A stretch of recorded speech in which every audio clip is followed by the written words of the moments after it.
cherished each ornament as she removed it from the box, finding just the right tree branch for its weight.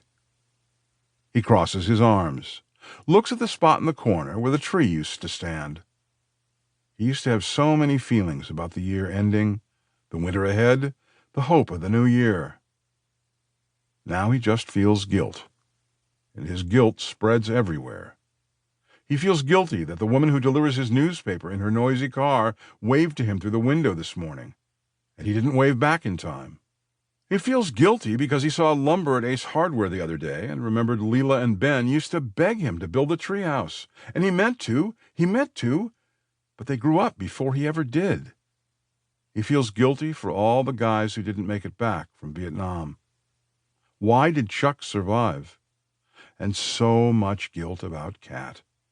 As if he's in a supermarket of guilt, and his cart's overflowing. What should he do about the rental in Hilton Head? He stands in the kitchen the next morning. On the table, he sees the listing agreement, prepaid, and check-in information on a small blue card. They included the parking pass for the condo association, too. But all that anticipation he used to feel, the tease of warm weather and long days and the pool and the ocean, is gone. Christmas came and went, and it was such a quiet, uneventful day.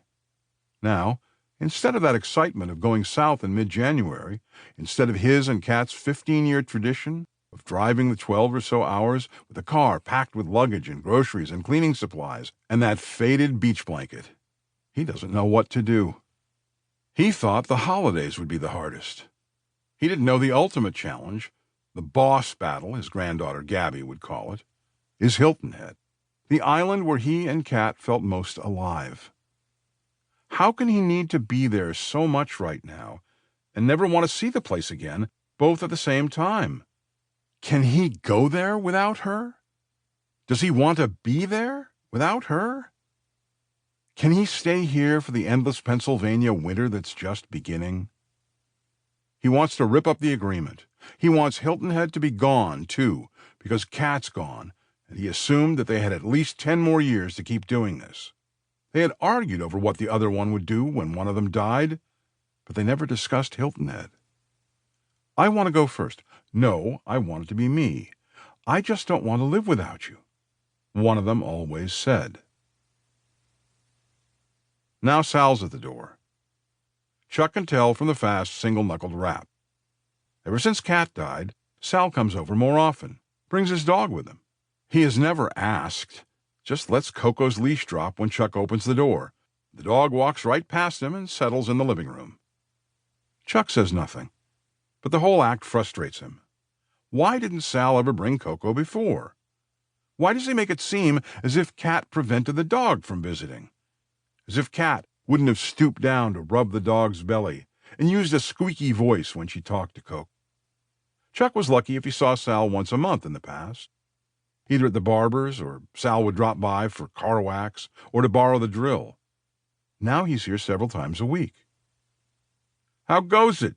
Sal asks, his once dark hair messy and grayed, Coco looking up at Chuck. Wait, Chuck says. He pops into the kitchen and returns with a small box of biscuits. He was at the market yesterday and bought them, the way someone might buy lollipops for grandkids. He shakes them. Here, girl. Hang on, Sal says. I should see the ingredients. They're dog biscuits. Yeah, but the vet said she has to watch.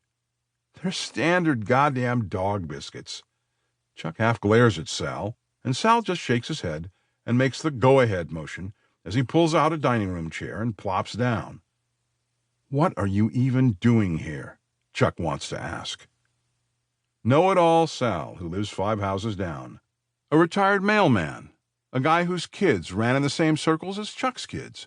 In band together, on the swim team together. Kat and Sal's wife, Marguerite, were close, and maybe Marguerite urges Sal to come over and keep an eye on him. Want coffee? Chuck says as Coco takes 2 biscuits and goes back to her usual spot. He sits on the chair by her and rubs her head. He always wanted a Labrador like this, but he hated the puppy stage, which led them to usually adopt older rescues. Sal looks around. Got decaf? Yeah.